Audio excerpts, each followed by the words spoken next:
اکثر خواب وہ ہوتے ہیں، ان خوابوں اور تعبیروں کے درمیان زیادہ فاصلہ نہیں ہوتا، کبھی 1 مہینے کا، کبھی 2 مہینے کا، کبھی 1 سال کا، اور کبھی 1 رات کا فاصلہ ہوتا ہے۔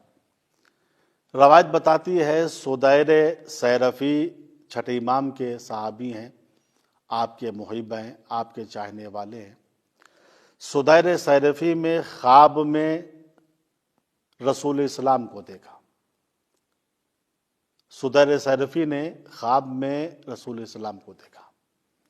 کیا دیکھا کہ حضور پاک مسجد نبوی کی محراب میں تشریف فرما ہے، آپ کے سامنے خرموں کا ایک طبق رکھا ہوا ہے، آپ خرما تناول فرما رہے ہیں۔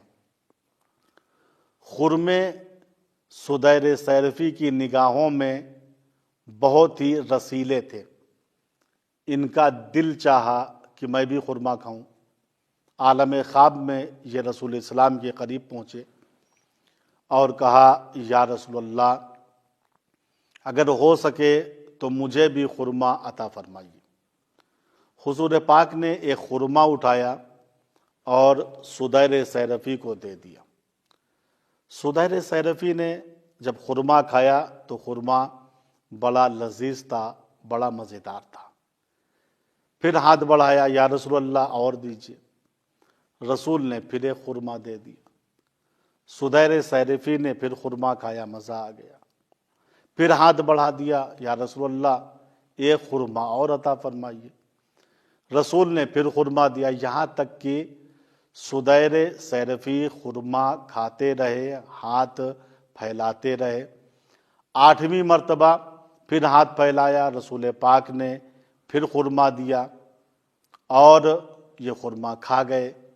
9ویں مرتبہ پھر ہاتھ پھیلایا، حضور پاک نے مسکرا کے کہا خرمے کا زیادہ کھانا تمہارے لیے مناسب نہیں ہے، اتنے ہی خرمے تمہارے لیے کافی ہیں۔ تو عالم خواب میں 8 عدد خرمے حضور پاک نے سدیر سیرفی کو دیا۔ رات میں سدیر سیرفی نے یہ خواب دیکھا تھا۔ صبح نمودار ہوئی، سدیر سیرفی مسجد نبی میں تشریف لاتے ہیں۔ کیا دیکھا؟ چھٹے امام محراب میں تشریف فرما ہیں، آپ کے سامنے خرمے کا ایک طبق رکھا ہوا ہے۔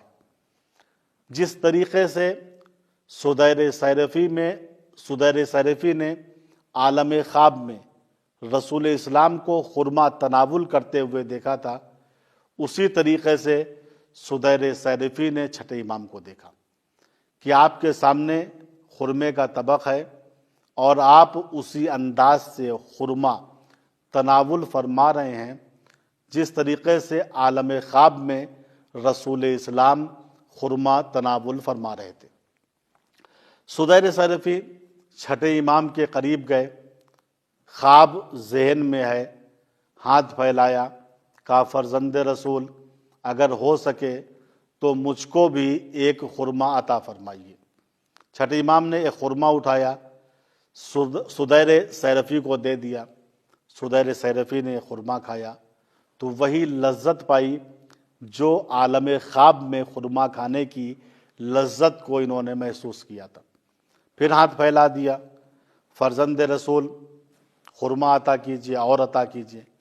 پھر چھٹے امام نے آپ کو ایک خرما دیا، پھر انہوں نے ہاتھ پھیلایا، پھر چھٹے امام نے خرما دیا، یہاں تک کہ امام نے 8 خرمے سدیر سیرفی کو عالم بیداری میں دیے۔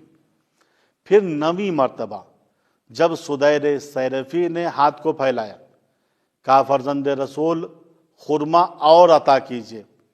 چھٹے امام نے سر کو اٹھایا، مسکرا کے کہا اے سدیر سیرفی لو زادک جدی لزدنا، اگر عالم خواب میں میرے جد رسول اسلام نے تم کو 8 سے زیادہ خرمے دیے ہوتے تو میں بھی تم کو 8 سے زیادہ خرما عطا کر دیتا۔